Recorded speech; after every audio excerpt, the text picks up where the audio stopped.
Later, the whole of Norvain would agree the fault was hers, the bride who turned from the altar and walked out through 1,000 staring nobles. But a kinder king might have made her feel safe enough to ask him the truth before she ran from it. So, if you follow the wreck back far enough, it starts with him. It always does. The Great Hall of Hyruk had been dressed to marry two countries that had spent 100 years trying to kill each other. Someone had strung the high beams with white mountain thorn and hung the black rook of Norvain and the grey stag of the Fellmarch side by side, as though they had never been carried into battle against each other. The lamps were lit though it was noon, because a king likes to be seen in gold light on the day he makes peace. Vessa stood at the head of it in a gown the color of river ice, and she was the calmest person in the room. That was the strange thing she would remember afterward, not fear. She had wept for 3 nights until there was nothing left to weep with, and what remained was this flat, ringing quiet, the quiet of a decision already made. Down the long aisle 1,000 faces waited on her, and she felt almost none of them. She felt only Rurik. He was not a beautiful man, in the soft way the court poets liked. He was too still for that, too watchful. A big, quiet wolf of a man who had learned young to let a room fill his silences for him. But when he had looked at her across a council table 8 months before, and said plainly that he would sooner marry a woman who argued with him than one who only curtsied, something in her had turned over and never quite turned back. She was going to break him in front of his whole kingdom, and she had counted the cost of it, down to the last coin, and she was going to do it anyway. Against her ribs, beneath the ice-colored silk, a folded paper pressed cold as a blade. She did not need to read it again. She had it by heart. She had read it 40 times by candlelight, and each reading dropped the floor a little further from under her, until there was no floor left at all, only this. The old priest lifted his hands, and the hall went still. "If there is any soul here who knows a cause why these two should not be joined," he said, "let that soul speak now, or hold its peace forever after." "There is such a cause," Vessa said. She did not shout it. She said it, the way you set down something heavy. But the hall had been holding its breath for her, and the words rolled out across it and struck the far wall and came back, and 1,000 people made the same small sound at once. Rurik turned his head, only that. He looked at her, and there was no alarm in it yet, only a question, because he trusted her. The fool, he still trusted her even now. "Vessa," he said it low, meant for her alone. "Tell me what is wrong." And here was the part no counting could ever have readied her. For he said her name as though it were a safe place. As though whatever was wrong, they would take it apart together, the way they had taken apart every hard thing for 8 months. For one breath she almost turned to him, the paper against her ribs weighing nothing at all, and nearly handed him the whole ruin to hold. Then, far down the hall, beneath the grey stag banner, she found the one face she had been looking for, her guardian, the man who had lifted her out of grief when she was orphaned and small, the only father she had left in all the world. Garrick met her eyes and gave the smallest shake of his head. Steady, sorrowful, certain. "Remember what he is," that look said. "Do the hard thing. You are the only one who can." Vessa closed her mouth. She stepped back from the altar. "I will not marry the king of Norvain," she said, and this time she made it carry, made it reach the last cold bench at the very back of the hall, because if she was going to damn herself, she would do it cleanly, and leave no one able to say she had been unsure. Not today, not ever. Norvain must find its peace by some other road. The hall came apart. Afterward, she could never put the next moments into their right order. The roar of it. Benches scraping back. A Fellmarch lord surging to his feet and bellowing her name like a curse. The priest, frozen with his hands, still lifted in the empty air. What she kept, what she would carry, unbroken, for 5 long years, was Rurik's face. She watched the open thing close. She watched the man who had said her name, like a safe place, understand. in front of every soul who would ever kneel to him, that she was walking away, and decide in a space of a single heartbeat that not one living person would ever see how it landed. By the time she reached the great doors, his face had gone to stone. That was worse than fury. Fury she could have carried out of the hall with her, the stone she would dream about for years.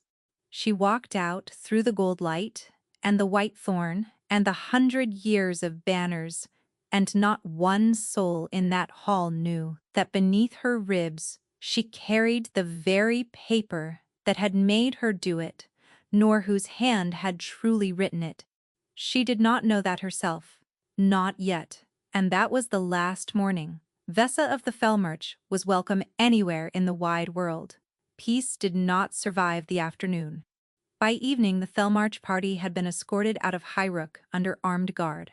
Their banners rolled, the white thorn already browning in the emptied hall.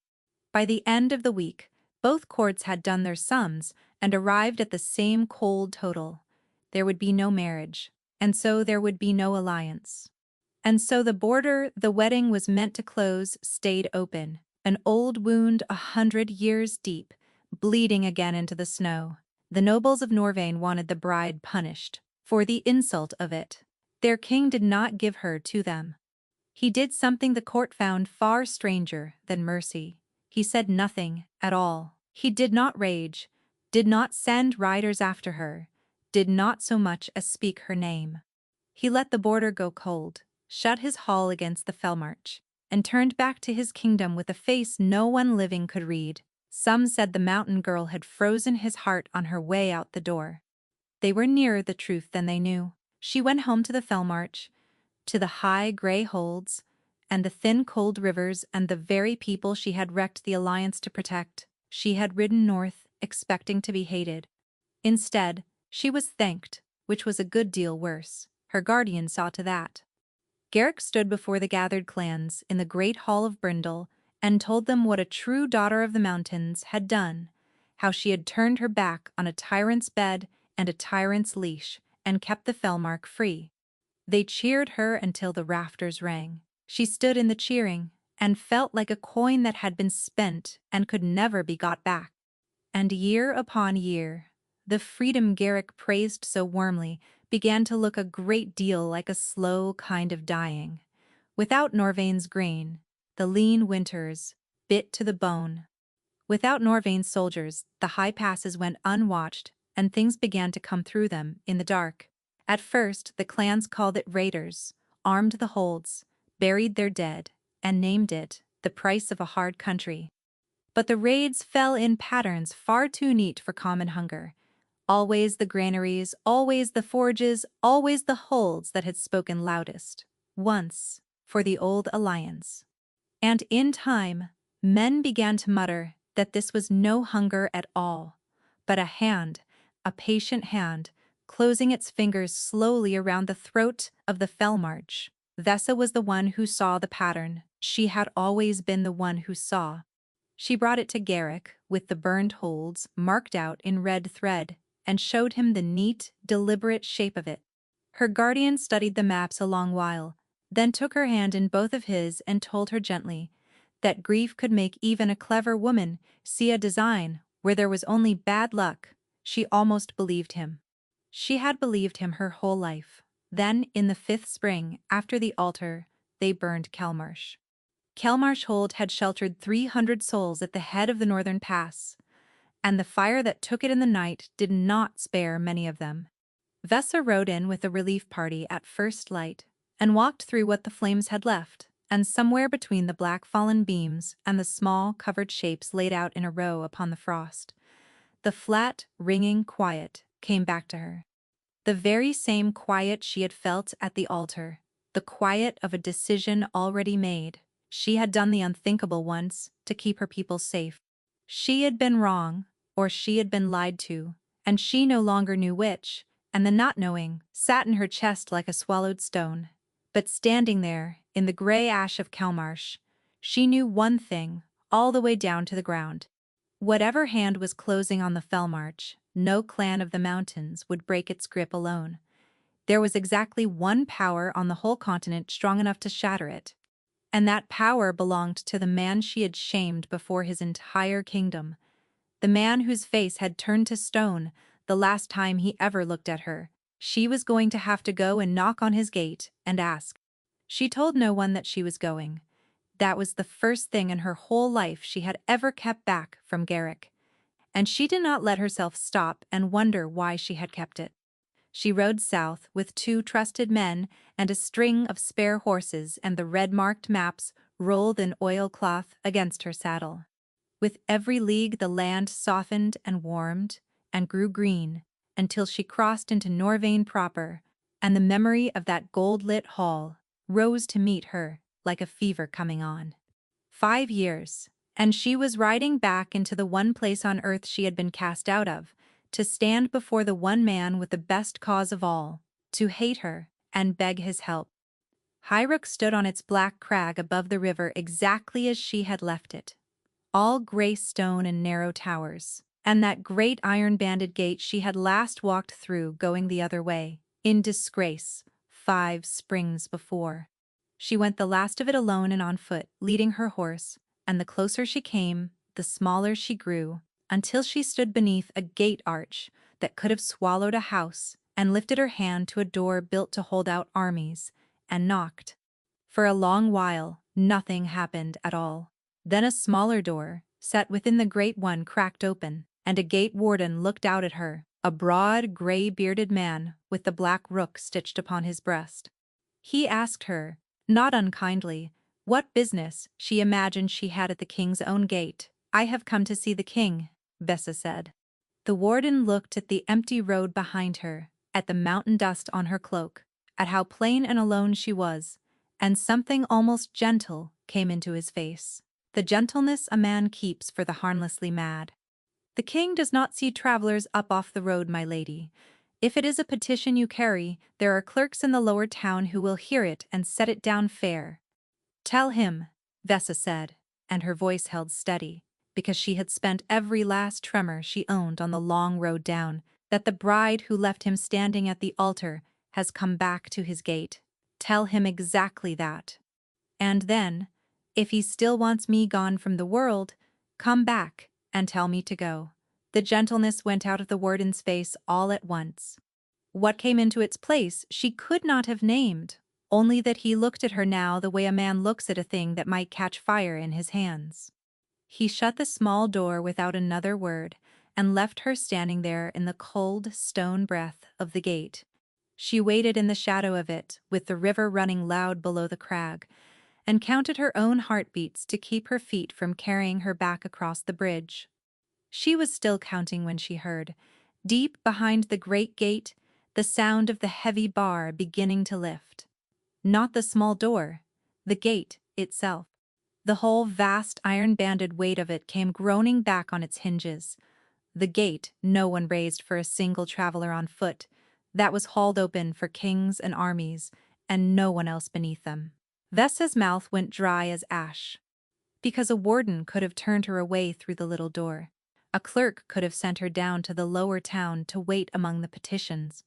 Only one man in Norvain could order the great gate of Hyruk thrown wide, and only one reason would move that man, to come down and do it himself, rather than leave her to freeze in the road, where by every right she belonged. The gate swung open, and through the widening gap in it, unhurried, entirely alone, his face already stone, came the king. The king came down through his own gate on foot, and stopped an arm's length from her, and for the first time in 5 years, Vessa stood near enough to a man she had wronged to see what the wronging had cost him. He was harder than she remembered. The stillness she had once read as calm had set into something colder, a stone laid over a fire, and she could no longer tell whether the fire still burned beneath it or had gone out. His pale eyes moved over the road dust, and the plainness, and the 5 years of her, and gave nothing back. "They told me a madwoman was at my gate," he said. His voice was the same. "That was the cruelty of it. Claiming to be a bride I no longer have. Rurik." His name came out of her rougher than she meant it. "The Fell March is dying." Someone is killing it a hold at a time, and I cannot stop it, and there is no one else on the continent with the strength to. I know what I am to you. I know I have no right to stand here. I will pay any price you name. But I am asking you to help my people, who did nothing to you but trust the wrong woman to speak for them. She had promised herself on the road that whatever else she did, she would keep her feet. But the words emptied her out, and by the end of them, her knees had folded her down onto the cold stone of his gate, and she knelt there before the king of Norvain and his gate warden, the proud bride of 5 years ago, on the ground at last. Something moved across his face too fast to read. Then it was stone again. "Get up," he said quietly. "You do not kneel in my gate. It gives the wrong people ideas." He did not offer her his hand. He waited until she had risen on her own, and then he said the thing that would bind her. "I will help the Fellmarch. On my terms, not yours. You will not ride home to carry word north. You will stay here at Hyruk, where I can see you, and the betrothal you broke will be spoken of as mended, publicly, before my court, before your enemies and mine. As far as the world is to know, the bride has come back." Vesa stared at him. "You cannot mean that." "I mean every word of it. After what I did to you, you would set me at your side again and let your court call me yours. Yes, there was no heat. I would." And there it was, the loose stone in the wall. A man she had shamed before his whole kingdom does not carry that shame back into his own house and pin it to his own name for a border he could as easily let burn. She had come braced to be refused, or used, or made to grovel for years. She had not braced for this, and she had learned, 5 years too late, to fear the things she did not expect. "Why?" she said. "Why would you do this?" "Because the same hand that is bleeding your mountains has begun reaching into my valleys," Rurik said. "Barns burning on my side of the passes now. Neat ones, careful ones. I have watched it a year and called it raiders." His mouth did something that was not a smile. "You are not the only one who came late to a pattern. If the thing has an appetite for both our lands, then a mended alliance is a blade, and you are the alliance." It held together well, and it was even mostly true. But she had spent 8 months, once, learning the difference between the whole of what this man felt and the part of it he would say aloud, and the old skill woke in her now and told her plainly that this was only the part. And there was one thing more, one that neither of them would name. When he said stay, something beneath her breastbone pulled toward him, low and wordless and certain, the way it had pulled at the altar and across every league of the 5 years since. The bond they had never finished, the one she had left unsealed on the floor of his hall. It was still there, by the stillness that came over him when she stepped closer. She knew he felt it too, and knew he would sooner die than say so. "Well," he said, "you came here to pay a price. That is the price. Stay, and wear the lie, and let me use you to draw the thing out of the dark, or ride home and bury the next. Hold yourself." Vesa lifted her chin, the old defiance rising up through the dread. "You do not have to make it sound like a threat." "No," he agreed, "I do not." He turned back toward the gate. "A woman named Rilla will show you to your rooms. Welcome home, my lady betrothed." He said the last of it, with the door of his face wide open and nothing behind it, and Vesa understood what she had agreed to live in the house of a man with every reason to hate her, wearing the name she had thrown away, hunting a thing that had already murdered 300 souls, with no idea why he truly wanted her near. She had come believing the danger was all at her back, in the mountains. She was beginning to suspect she had walked into the middle of it. They gave her rooms finer than any she had slept in since the night before her wedding, and a maid named Rilla, with quick hands and quicker eyes, who plainly could not decide whether to curtsy to the returned bride or spit at the runaway, and settled on watching her sidelong instead. Vesa did not touch the fine rooms. Within an hour she had sent Rilla for every account of the border burnings the Marshalsea would release to a king's betrothed. and by candlelight she had them spread across the floor the way she had spread the Fellmarch maps 100 times, on her knees among them, reading the shape of the thing. It was the same hand, and here it was in plain ink. The Norvain raids fell in the same cruel order the Fellmarch raids had: granaries before forges, forges before halls. Always the places that fed a war, never the places that only fed a family, always struck in the lean weeks when a burned barn could not be answered before the snows closed the roads. Whoever did this to Rurik's valleys was the mind that had done it to her mountains, working both slopes of the one range with the same patient, murdering economy. She was still on the floor at grey dawn when the door opened without a knock, and the king stood over her among the paper. "My steward tells me you have called for neither food nor a fire," Rurik said. "He thought perhaps you were sulking." "Your steward is a fool." She did not look up. "Come here. Look at this, and tell me I am only seeing a design where there is nothing but bad luck." The old words, the very ones Garrick had used to soothe her, came out of her before she could stop them. He crossed the room and crouched at the edge of her maps, and she watched the mockery go out of him as he read. He was quick, quicker than she had let herself remember, his finger moving from burned hold to burned hold in the exact order she would have chosen, and at the third his jaw tightened. "How long did this take you?" he asked, one night. "I have had 4 clerks and a marshal on it for a year." He sat back on his heels and looked at her, and there was something in the look she had no armor ready for, because it was not hatred and it was not wanting. It was respect, plain and startled. The respect of a man who has just watched someone do with ease a thing he could not do at all. "They brought me raiders. You have brought me a mind." He took something from his belt and set it on the floor between them. Among the burning holds, his seal. "The black iron rook. Anything in this house opens to that," he said.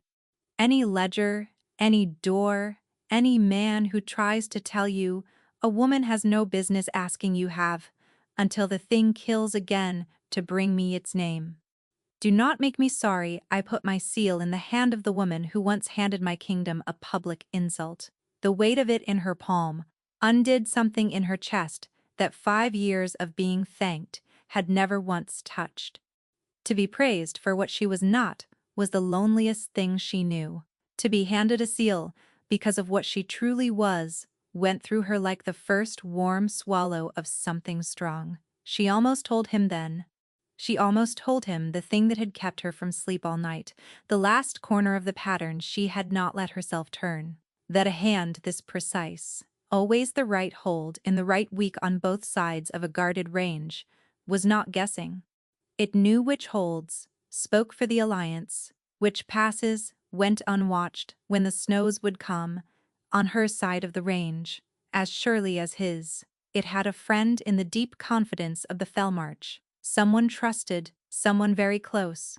She looked at the man she had already betrayed once, on the strength of a single trusted voice, and she found that she could not yet make herself say aloud that a trusted voice might be doing it to her again. "I will bring you its name," was all she said. She did not see the shadow that drew back from her open door as the king rose to go. She only knew, when she carried her maps down to the Marshalsea the next morning, that in the night the order of her papers had been changed by a hand that was not hers, and that whatever hunted the 2 kingdoms had just learned. She learned that someone had been inside her rooms, and she said nothing of it. And she began to carry the king's seal against her skin, where a hand would have to go through her to reach it. That was the first rule the mountains had ever taught her. When you cannot see the knife, stop showing it your back. 3 days into her hunt, Rurik took her to see Ashcote, a hold burned on the Norvain side of the northern pass, because she had asked to walk fresh ground herself. They rode out with a small guard in the grey afternoon, and on the track home, where the pines closed dark on both sides and the light went thin, the mountains in her blood woke before her mind did. It was nothing she could name. A wrongness in the quiet, the birds gone from a stretch of wood that ought to have held them. She had walked 100 ambushed passes at her father's heels as a girl, and her body still knew the shape of a held breath in a forest. "Stop," she said. "Rurik off the track now." He did not argue. She would think about that afterward. That he did not argue. That a king took a runaway bride's single word, in a darkening wood, and moved on it.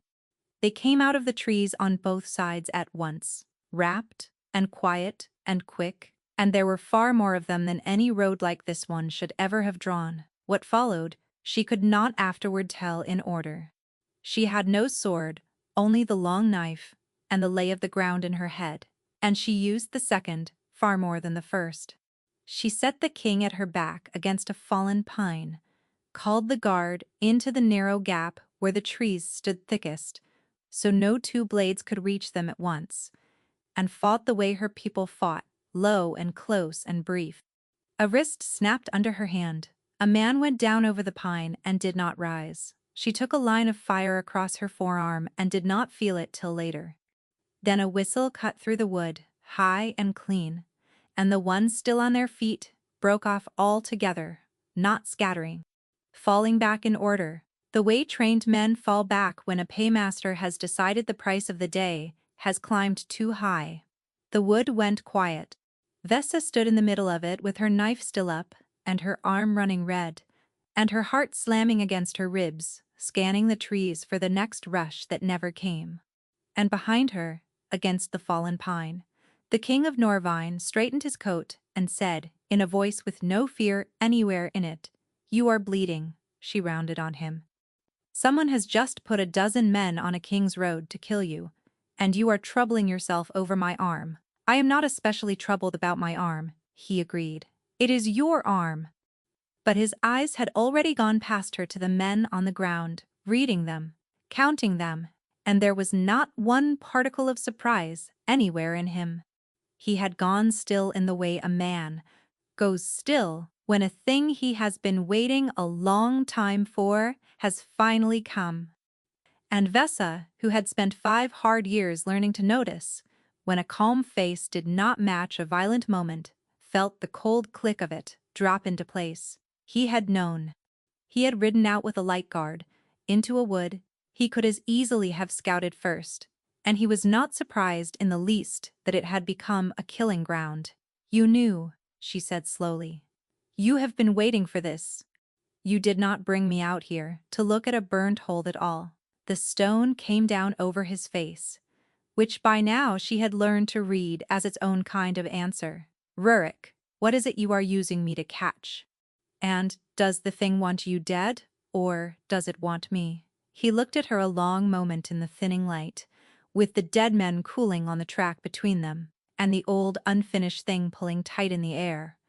And he did not tell her. Of course he did not tell her. And Vesa understood that she had come to Hyruk to hunt one hidden hand and found 2, and that one of the 2 belonged to the man she was beginning, against every last ounce of her good sense, to trust again. The hunt gave them a reason to be always in the same room, and Vesa began to notice that she no longer needed one. It came on the way the cold does, a little at a time, until you are shivering and cannot say when it began. She had come to Hyruk to watch the king for the danger in him, and somewhere in the long gray days of maps and burned ledgers, she caught herself simply watching him. The way when she said a sharp true thing, the stone would crack for half a breath, and something almost like delight would show before he shuddered it away. She told herself she was only reading him for the thing he would not say. She was lying, and the unsealed bond under her breastbone knew it, and hummed whenever he came near like a struck string that would not go quiet. They fought, of course, about everything, because it was the only safe country left to them, and the arguing was easier than the other thing, the thing that waited under every argument like water under ice. It broke through one night on the north wall, where she had gone to be cold and alone, and where he found her anyway with 2 cups of hot spiced wine in his hands, like a peace offering he would never call one. "You will freeze out here," he said, and handed her a cup, and their fingers met around the warm metal, and the bond lit her up to the shoulder so hard she nearly dropped it. The healing line, the ambush, had left across her forearm ached in the cold, and she was almost glad of it. One clean, hurt she knew the shape of. He saw. Of course he saw. He always saw. Vesa, he said low, and the way he said her name was the way he had said it at the altar, before she broke him. A safe place she had no right to walk back into. Don't, she said. I have not said anything. You were going to. She looked at the black mountains instead of at him, because looking at him was not safe. You were going to say something kind, and I cannot bear it from you, because I do not deserve it, and because when you are kind to me I forget that I ruined your life in front of 1,000 people. He was quiet a moment. Then, you did not ruin it, he said. You paused it. There is a difference, though it took me some years to learn it. And when she risked a glance, the stone was gone, and what was beneath it was not gone at all, was in fact looking at her with a warmth 5 years of cold had failed to put out, and she felt the answering pull of it drag at the very center of her and understood that she was in a great deal of trouble.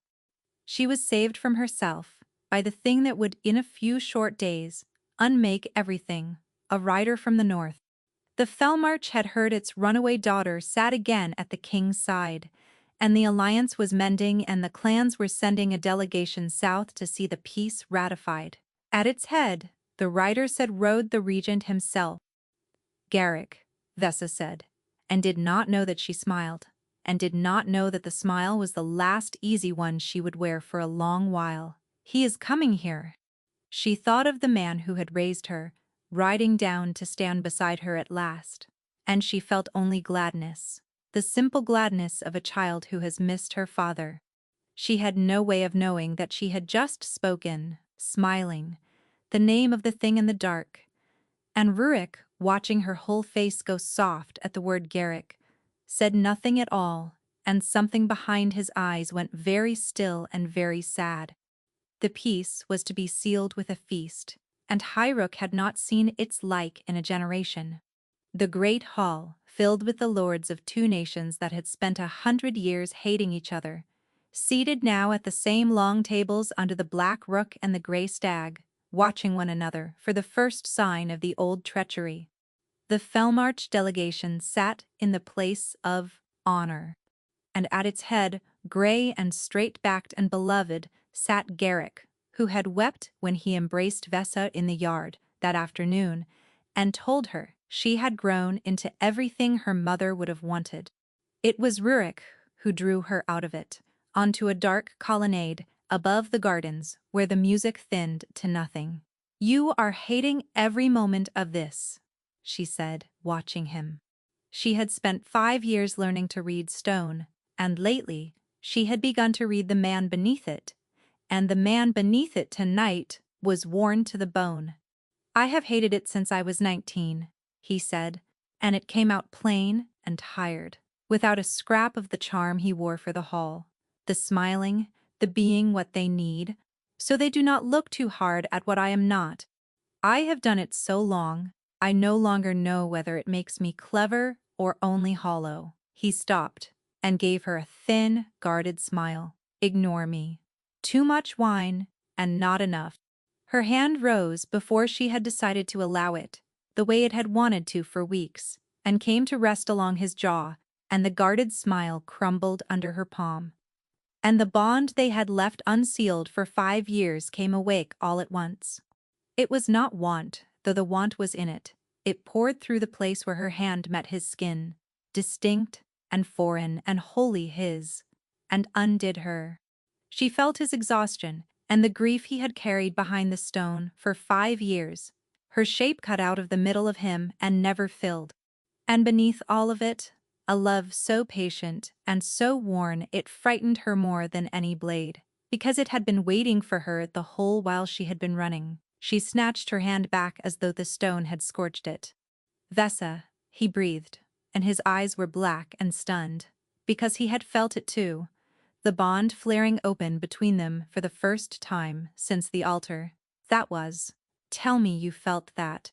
Everything in her, that still braced to be used and cast aside, snatched up the nearest defense it could reach. and slammed it into place. "It was the bond," she said. "That is all it is, an old knot pulling. It does not mean anything. It changes nothing about what you did or what I did." The light in his face went out, one careful degree at a time. "No," he said quietly. "Of course, nothing at all." And his voice had slid back into the polished one he kept for envoys and nervous petitioners, the one he had not aimed at her in weeks, and she hated that she was the reason it had come back. A servant came onto the colonnade with a tray, 2 cups of wine gone near black in the low light, and murmured the king's name. Rurik reached for one, still not looking at her, the hurt making him careless. And every pattern-reading instinct Vesa owned stood up at once. She did not think. Her hand shot out and struck the cup away, and it broke on the flags. "Don't," she said, and her fingers closed hard around his wrist. She was already down on one knee among the shards, and there it was under the wine and the moonlight, a faint sourness lurking below the sweetness of the grape. Beneath the wine, "Tell me you catch it." She saw the flare of his nostrils as the smell found him. "That cup was meant for you, tonight, in your own hall, with 2 realms looking on." The color drained from his face. And then something harder came into it, calculating, unafraid. His free hand closed over hers where it gripped his wrist. "Not a word of this to anyone," he said. "Rurik, not one soul, not tonight." His eyes held hers. "There are lords of 2 nations under this roof, and a peace not an hour old. If it is known that a hand reached for the king's cup at the ratification feast, we will have the old war back before the candles gutter. Say nothing. Trust me one more time. I know what I am doing." And because the bond was still open, because she could still feel the truth of his fear pressed against her own skin, she heard herself say that she would. He touched his lips to her hair, a brief and grateful thing, and rose, and fixed the mask back into place between one breath and the next, and went back into the light to smile and toast with murder loose in his own hall. She counted to 30 under her breath, then went after him, keeping to the shadowed edge of things the way the mountains had taught her. She watched him smile and deflect and drift. And the moment he was through a side door into the dark, the smile fell from him. She followed him down a stair, and along a cold corridor, to a small locked room, and when the door clicked shut, she made herself count to 10, then opened it. Rurik stood at a table strewn with papers. Thelmarch papers. In a hand, she had grown up, reading. They were Garrick's, lifted from his own baggage and spread beneath the king's 2 palms. And Rurik looked up at her over them with no surprise at all, only the terrible gentleness of a man who has run clean out of time. "Vesa," he said, very quietly. "Wait. Let me show you what this is." He never paused. In all the weeks she had hunted at his side, the king of Norvain had always had the answer before she finished the question. Now he stood over another man's papers with the truth in his hands, and he paused. "Those are my guardian's papers," Vesa said, though she had to hear herself say it to believe it. "A hand reached for your cup not an hour past, and you told me to hold my tongue and keep smiling. And the instant the hall turned its back, you slipped down here to paw through his things. So tell me, all of it, now. Or I walk back up those stairs and tell every lord in that hall what I smelled in your wine." He set the papers down. "I've been hunting the hand that is bleeding both our lands," he said. "A year. On my side? Longer, I think, on yours. Every road runs to the same door, Vesa, and it is one I did not want it to be. Say the name, you know the name, gently. You have known it since the wall, when you would not let yourself finish the thought. You told me the hand had a friend in the deepest trust of the Thelmarch." He watched her. "Who has held its deepest trust for 20 years? Who raised its runaway daughter? Who rode down out of the mountains this very afternoon and wept in the yard?" "No." The word came out flat and immediate. "No, not Garrick. You do not know him. He pulled me out of the dirt when my parents died. He is the only father I have left in the world. Whatever you think you have found, read it. Rurik said, and pushed the papers toward her, raid orders in his own hand. Pay notes to the men in the wood. And this. He drew one sheet from beneath the rest and held it out, and his voice roughened for the first time. You will know this one better than I ever could. You carried it against your ribs for 5 years. The ground seemed to drop away beneath her feet. She knew it before she took it. It was the proof he had shown her the night before her wedding, that marrying the Alpha King would deliver the Felmarch bound and gagged to a tyrant, the proof that had turned her from the altar and broken them both. She had carried it 5 years, like a stone she could not set down, and here, laid beneath it in a fair clerk's hand was its twin, a draft, with a word struck out and set right again in the workroom hand of the man who had raised her. He wrote it, she said. Her own voice reached her from very far away. He wrote it, and then he showed it to me. And you believed the man who had never once lied to you in your life, Rurik said. Why would you not? It is the cleverest kind of trap. He did not have to force your hand. He only had to give you a lie, in the voice you trusted most, and let your own good heart do the rest of it. She sat down. She had not meant to. Her legs simply stopped holding her.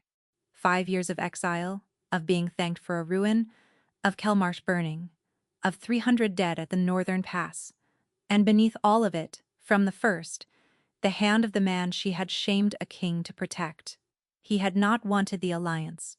An alliance ended his regency, his grip, the long, slow feeding he had done on the mountains for 20 years. So he had made her end it for him, then spent 5 years killing her own people to keep the wound open, and she had carried him the maps of his crime in her own hands and called it grief. And you, she said, looking up, you knew. When I came to your gate, you already knew it was him. I suspected. You bound me here. You put the story of a mended betrothal on me and named me your bride again in front of your whole court. Her voice was climbing.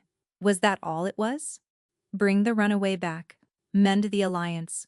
Make it worth the traitor's while to ride down out of the hills where you could finally reach him. Was any of the rest of it real? The seal, the wall was real. Sharp for him. Then, quieter. The wall was the realest thing I have had in 5 years. And you know it, because you felt it tonight, and it frightened you so badly you called it a knot and a rope. Then why not tell me? She was on her feet now. If you knew it was Garrick, why not say so the day I knelt in your gate? Why let me spend weeks chasing a shadow you could have named in a breath? Because I am the king he taught you to hate, Rurik said, and Garrick is the father who pulled you out of the dirt. If I had stood in that gate and told you the man who raised you had ruined your life and murdered your people, what would you have done? She opened her mouth. Nothing came. You would have gone straight to him, he said, not unkindly. You would have put it to his face, because you are honest to the bone, and he would have wept and explained. And you would have believed him, because you always believe him. And by morning he would have known to the ounce how much I knew, and vanished back into the mountains to choose the next hold to burn. He shook his head. I could not move on him until I held a thing. Not one living soul could argue away. Not even you. Especially not you. It held together. That was the unbearable part. It held together, and she hated it, and she could not find the crack in it. You cleared me, she said slowly. In your own head, you must have, or you would never have let me near these papers. Why? Why not suspect me too? I am his. I am the thing he shaped. For the first time Rurik looked away. Because a woman working with him, he said, would not have shamed me before my whole court and vanished 5 years into disgrace. That is not what a spy does, Vesa. A spy stays close. You gutted your own life to get away from me. Whatever made you do it, you believed it all the way to the bone. He looked back at her. You did not scheme against me. You sacrificed yourself for a lie, and it cost you everything, and it is the surest proof of innocence I have ever seen. So no, I never once suspected you. I only could not think how to tell you the truth, without losing you a second time. And there it was, offered plainly to her in the one voice she had learned to trust, and now could not afford. Because if she let herself feel the whole of it, the years and the dead and the father, who was not a father, and the man in front of her, who had carried all of it alone, rather than break her with it, she would come apart on the floor of this small room and never get up again. So she reached past all of it, for the older, colder wound, the one that was easier to hold. "You still used me," she said. "You knew I had no part in any of it. You stood there and watched me throw myself between your body and a wood full of drawn steel, and you let me fall back into this, into you, with the truth of my whole life sitting in a locked room. You let me feel that bond wake tonight, while you knew, the entire time, that you were holding the one thing that would take me to pieces. Why not me, Rurik? Why does every person I love get to decide what I can bear without once asking me?" "Vesa." "No." She stepped back. "I need to not be looked at, not by you, not by him, not by anyone. I need 1 hour to be no one's daughter and no one's bride, and no one's bait." She stepped out into the unlit corridor, and behind her the king of Norvain did not follow, because he had finally learned the one thing about her that mattered, which was that when she told him to let her be, she meant it to the very marrow, and there was nothing left in all the world for a wise man to do. She did not get her hour. She had not gone 20 paces into the dark before a voice she had known her whole life spoke her name, and she turned, and there was Garrick, gray and grave and sorrowful, standing in the corridor, as though he had been waiting for her, as though he had known exactly which door she would come out of, and when. "Vesa," he said again, and opened his arms, and every child's instinct in her began to move toward them before the cold new thing in her locked her feet to the floor. "You are white as a ghost. What has he done to you?" And she nearly told him. The habit of a lifetime nearly opened her mouth and poured the whole ruin into the only hands she had ever trusted with it. "The king has used me," she would have said. "He has lied to me from the gate." And Garrick would have gathered her in and stroked her hair and told her he had feared exactly this, and she would have believed him because she always believed him. "Except he has poisoned you against me," Garrick said, sorrowful. Certain, sliding an arm around her shoulders and turning her gently down the corridor, away from the hall, away from the light. "I have feared it since I heard you were here. He means to take the Fellmarch child. This mended alliance is the noose. He confessed the whole of it to me not an hour past, in private, thinking me an old fool who would hold his tongue. He means to name the mountains rebels and swallow them, and he needs the wronged bride at his side to make the world believe the peace was ever real. You must get free of him tonight before he—" Vesa stopped walking, because it did not fit. Not an hour passed. In private, she turned the words over, the way she turned a raid pattern, and they would not lie flat. She had been with Rurik this last hour and more. On the colonnade, in the wine, down in the locked room. There had been no hour in which the king drew Garrick aside to confess anything, because there had been no minute of it he had spent anywhere but in front of her own 2 eyes. Garrick had not shared that hour with Rurik. Garrick had invented it, and a man has no need to invent a confession he actually heard. The cold clicked into place, the very same cold that had come over her in the wood when a calm face did not match a violent moment, and Vesa understood, all the way to the ground, that the man whose arm lay warm around her shoulders had just lied to her face as smoothly as drawing breath, had told her nothing but the truth. So she did the hardest thing she had ever done. She let her face crumple. She let herself lean into the arm around her shoulders, the way the frightened child in her still wanted to, and let the tears come, and said, in a small and shaking voice, "I knew something was wrong. I could not name it. Oh, Garrick, what do we do?" She felt him ease, felt the small triumph move through him, and it made her want to be sick. "We go to the Lords," he said, low and gentle, the voice he had used to tell her true things when she was small. "Tonight, before he can dress his lie in daylight, A king who would drug a woman's grief to swallow her homeland is no king at all. He will fall. And there are steady families ready to hold the realm upright once he is gone. Ours, chief among them. He touched her hair. But it cannot come from me, a regent's word they will call a grab for a crown. It has to be you, the bride, he wronged.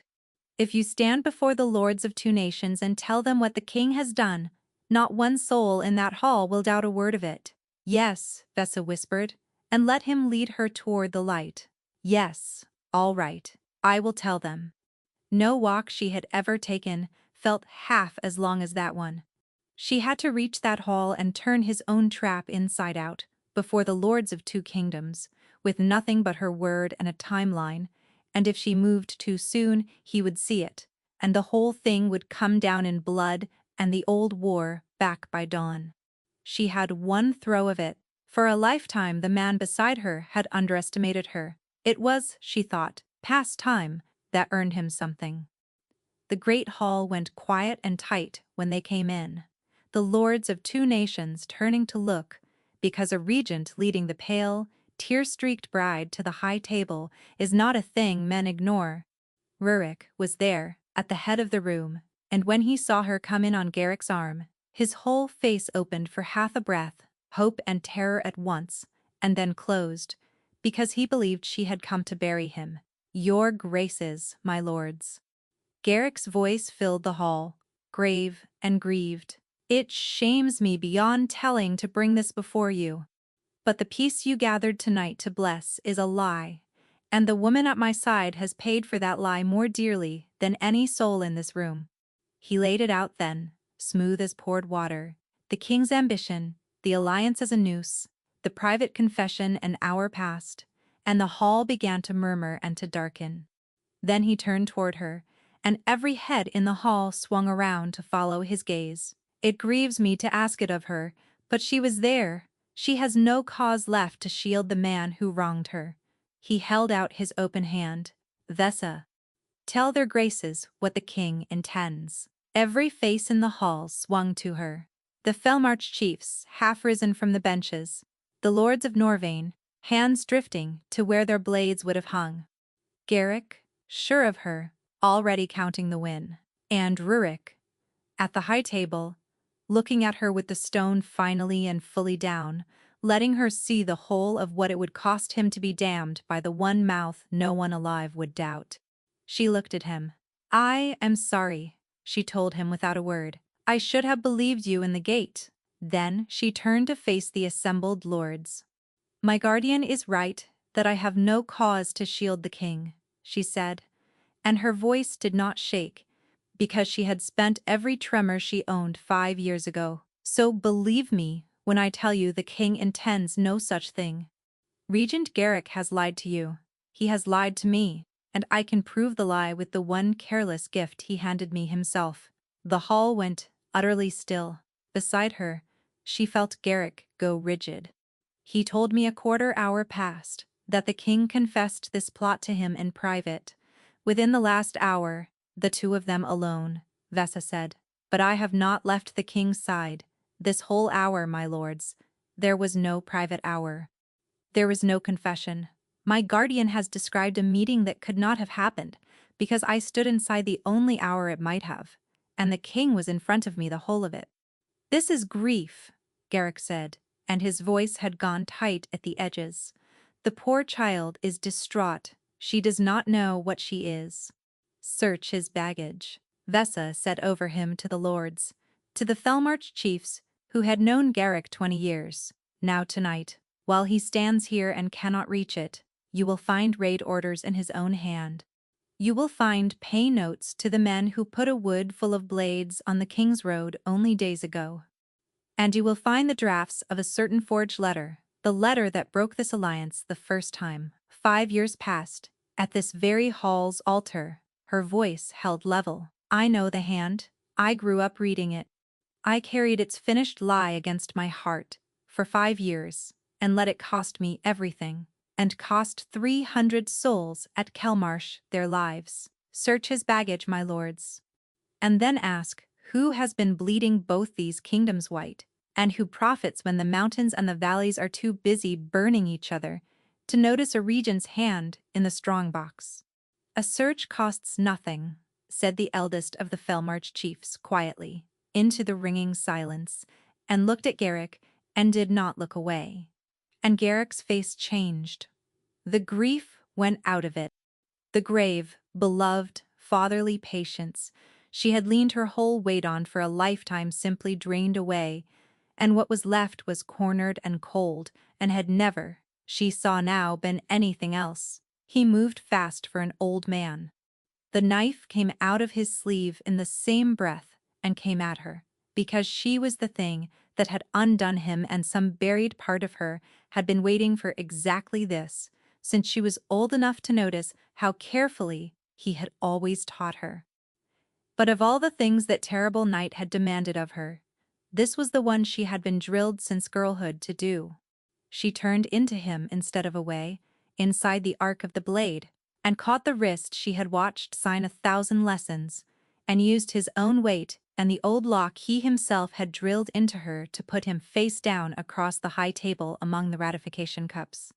She set her knee between his shoulders and leaned close to his ear, so that only he would hear it. "You spent my whole life teaching me to read a room," she said. "You should not have kept sitting me at the back of them." Then the king's guards had him and hauled him up, and the great hall of Hyruk watched the beloved regent of the Felmarch, dragged out with his fine grey head, bowed at last, and it was done. For a moment there was only noise, the hall breaking open, the chiefs shouting, the lords of Norvain on their feet. Then it thinned, and the guards took Garrick away, and the search was called for, and slowly, the two kingdoms in that hall understood that they had been robbed by the same hand, and set at one another's throats to hide it, and something clenched for 100 years began very cautiously to unclench. And then it was only the two of them at the head of the hall, Vessa and the king she had just saved, with the cups scattered and the wine running red across the ratification table between them. Rurik had not moved. He was looking at her as though he had never seen her before in his life. "You turned it inside out," he said, "in front of the whole world, with nothing but a timeline." Something raw moved under the words. "Even after everything I kept from you, you walked into this room and you saved." "I came to stop a traitor," Vessa said flatly. "That is all it was. Do not make it into more." The hope in his face flickered. "Vessa." He was mine to stop. She was already stepping back. "He wore my whole life like a glove. Undoing him was mine to do, and I have done it. And now the Felmarch is free and Norvain is safe, and the debt between our countries is paid in full." Her voice stayed level, but do not mistake one breath of it for forgiveness. "You used me, Rurik. You knew the truth of my whole life, and you held it in a locked room and let me fall for you a second time with my eyes shut. A bond does not undo that. Saving your life does not undo it, either." She saw it land. She saw him understand that she meant every word. "I am glad you are alive," she said, more quietly. "You will be a good king to both these lands. But I cannot trust you, and I do not know that I ever will again. Good night, your grace." And she walked out of the great hall of Hyruk for the second time in her life, through the staring lords and the spilled wine, and this time not one soul in the world could say she had done the wrong thing, and it did not help her at all.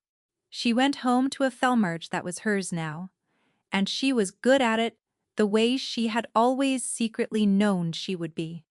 Garrick sat in a cell beneath Hyruk awaiting the judgment of 2 crowns, and the long, slow theft he had worked into the bones of the mountains for 20 years was cut out of them, hold by hold, and the raids stopped because the hand that had ordered them was in irons. The clans that had cheered her once for leaving the king now looked to her to lead them, and she did, and she was better at it than her guardian had ever been, which was its own strange kind of grief. She had spent her whole life being told what she was good for by a voice that turned out to be a lie. It took her a full season to stop hearing it. Rurik did not let her be. The letters began a month after she rode north. They came by 2s and 3s across each week, always in his own hand. And she knew that hand now, for its honesty and not its old lie, which made every one of them heavier to open rather than lighter. Some ran for pages. Some were a single line, some were not even about her at all. The wording of a border levy, a quarrel over a widow's allowance, as if her plain opinion were still a thing he could not finish the work without. She told herself she did not read them. She read every one. One said, "I have written the word sorry 100 ways, and every one is too small, so I will simply keep sending it until it wears a groove." Another said, "You told me that everyone who loved you decided what you could bear without asking you. You were right. I did the very thing I hated Garrick for. I handed you a truth in the shape I thought you could survive instead of trusting you with the whole of it. I am learning better. It is slow." And one, near the foot of a page, she had sworn she would not finish, said, "I do not want you back because you are the alliance. There is no alliance worth a copper if you are not in the room. I have known that since the wall. I should have said it then, when saying it might have cost me nothing. Now it costs me everything, and I find that I do not care." The bond did not help. Left open, a bond only grows deeper, and deep enough, it fixes fast. So she held it locked, pinned down hard beneath her ribs, and prayed that, starved long enough, it might thin to nothing and finally set her loose. It did not wither. It stayed exactly where it was, a warm, patient thread pulled taut across the whole country between them, and on the bad nights, she lay in the dark of the great hold that was hers now, and hated how much she did not want it gone. Her people had opinions. Early on, they were glad she would not have him, and said so. But a season on the line had shifted. The way lines shift when a man writes 40 letters and burns not a single hold. He settled the back pay for the Kelmarsh widows out of his own coffers, someone would say. And he has written you how many times now? She stopped speaking the count aloud because her people had started keeping it for her, and the numbers shamed her. And then, deep into the 6th month, one letter arrived that did not read like the rest. "Thessa," it said, "you have made yourself clear, and you have every right to it, and I will stop now. I have spent half a year asking you to carry the weight of my hope on top of everything else you carry, and that is only Garrick's trick in a kinder coat, deciding for you what you can bear. So, I will decide nothing further. If you ever want me, you know the road north runs both ways. I will not write again. Be well. Be free. Be no one's bait and no one's bride, unless the day comes that you wish to be mine, in which case I am, and have been since I first argued with you across a council table, entirely and only yours." She read it twice. This was the very thing she had wanted, so why did it land in her like a loss? He held to his word. No further letter came, nor anything else besides. The patient warmth beneath her ribs kept its place and made no sound, because she would not unstop it, and the quiet, the vanished letters left behind, rang in her far louder than any letter ever had.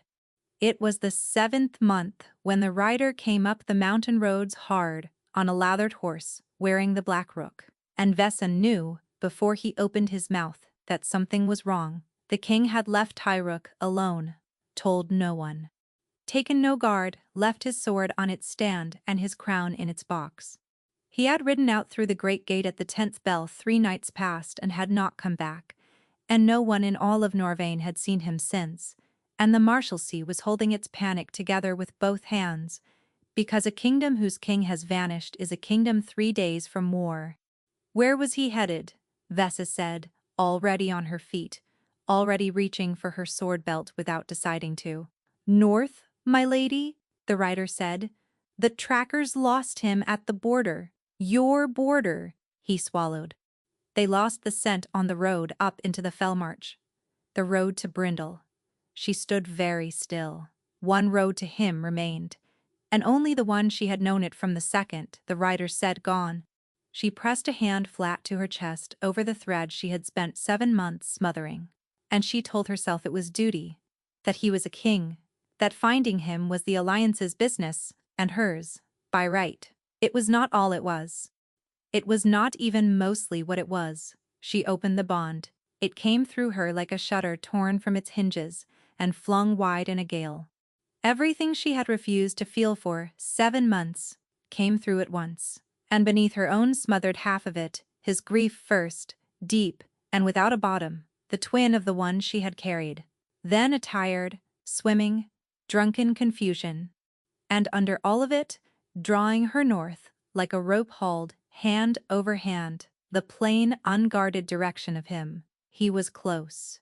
He was in her own town, at the very foot of her own hold, and she understood with a lurch that was half terror and half something else entirely, thoroughly and catastrophically drunk.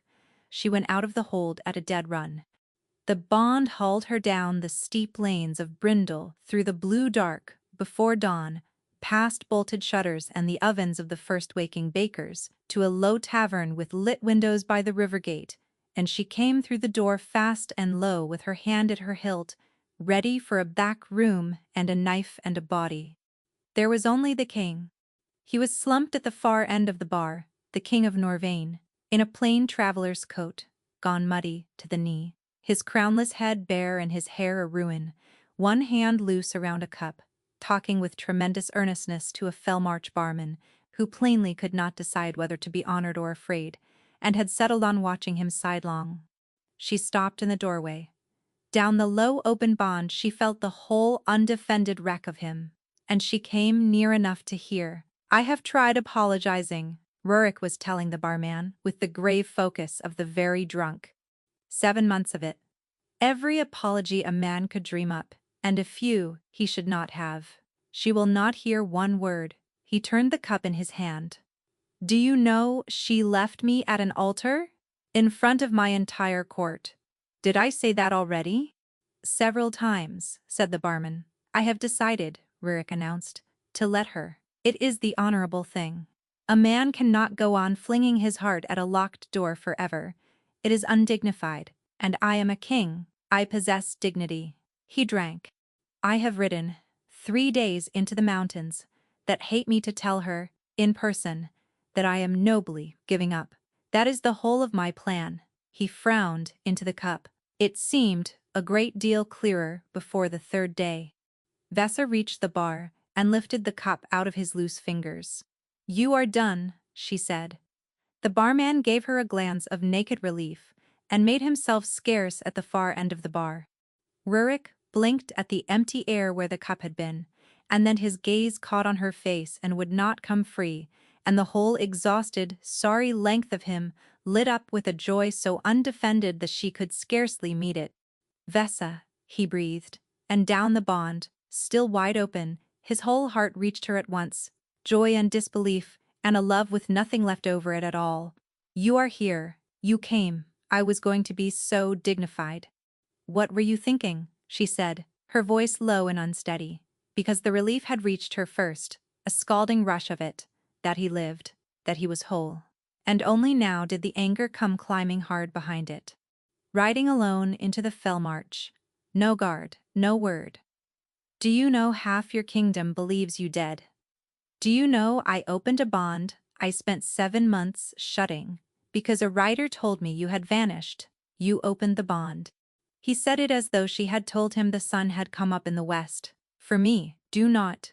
"You did, though I felt it. 3 nights of nothing, and then all of you." At once he listed sideways on the stool and caught himself on the bar. "I came here to give you up. I want that entered in the record. I had a whole speech prepared. Then give me up and go home before you fall off that stool." "I find," Rurik said, with enormous drunken dignity, "that I cannot. I have tried. I have been trying for 3 solid days, and it simply will not take." He looked at her, and the bond carried the whole plain truth of it. No angle, no mask. The man who kept everything behind stone, keeping nothing back at all. "You left me at an altar, Vesa, so I have come to yours." The tavern had gone quiet around them. She was aware, distantly, of the barman and a few drinkers, all of them pretending very hard not to listen. "Marry me," Rurik said. The world stopped. "You are drunk," she said. "Extremely, it does not appear to have changed my mind." He came off the stool, and did not so much kneel, as arrive on one knee by way of the floor, and knelt there, the king of Norvan, wrecked and swaying, and looking up at her with his whole heart hanging out of him. "You stood me up in front of my court and walked away, and it was the worst day of my life, and I would live it again, every hour of the last 5 years, to end up here on this appalling floor asking you this. Marry me, I dare you. Stand me up again, if that is what you want, but do it to my face this time. And know that I rode all this way, to be left where I could see it, because being left by you in the open is better than the whole rest of the world going right." And Vesa stood over the man she had broken and been broken by, torn between the urge to shake him witless and the need to keep him upright, for he was tipping by slow degrees toward the boards, and felt 7 smothered months of the bond come pouring warm and sure and unguarded through the place she had kept sealed. And she knew her answer the way she knew the beat of her own pulse, which was precisely why she would not give it to him here. "Ask me again when you are sober," she said. His face fell so far and so fast that she nearly relented. "You are saying no. I am saying, not like this."